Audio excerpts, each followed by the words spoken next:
Что мешает вам услышать вашу интуицию? Может быть, уже не мешает, но мешало.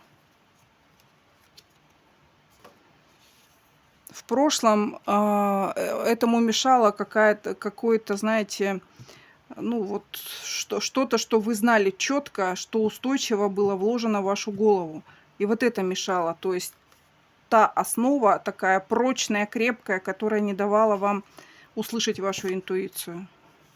Сейчас вы еще не до конца отсекли это. То есть то, что вам, опять же, какие-то постулаты, какие-то догмы, которые там с детства в нас вложены, особенно вот в тех, кто социализм, да, зацепил по полной программе, то вот эти догмы могут мешать. А в будущем вашу интуицию уже не будет ничего закрывать, вам в это ваша любовь поможет, и кому актуально, кому-то дружба, кому-то отношения близкие с человеком, это не обязательно там отношения прям партнеров, а именно дружеские, может, друг, подруга, у каждого свое. И вы вот как раз королева жезлов, это человек, у которого развита интуиция, у человека, который может быть хорошим психологом, эзотериком, тарологом. У вас это есть, и вам это дано было.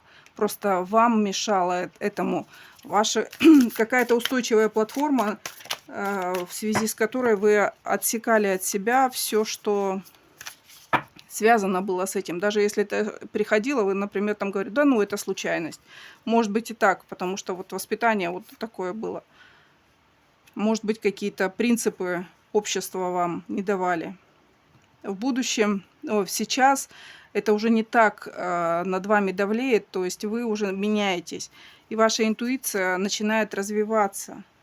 И вы вот эту зависимость от прошлого, вы долго, кстати, вот на этой зависимости вот от прошлых каких-то знаний не давали интуиции развиваться. Все, вы ставите точку. Вы поставите точку на вот этой зависимости от прошлого и будете развивать свою интуицию. Что она вам даст? Давайте быстро гляну.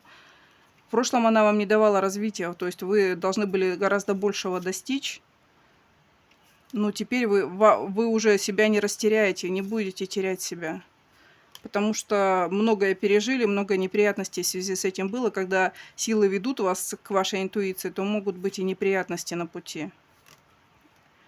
И то, что от вас когда-то не люди, а мужчины отворачивались и женщины, это было как раз то, что вы не слушали свою интуицию. То, что вы не шли по судьбе, то, что вы перечили судьбе, называется. Сейчас что будет? Сейчас вы не останетесь, если переживаете, что вот одна и в одиночестве не будете одиноки. Если переживаете в любом возрасте. Тот человек, который к вам не двигался, не двигается, по которому скучаете, который когда-то отвернулся, может быть. Вот он идет в вашу жизнь.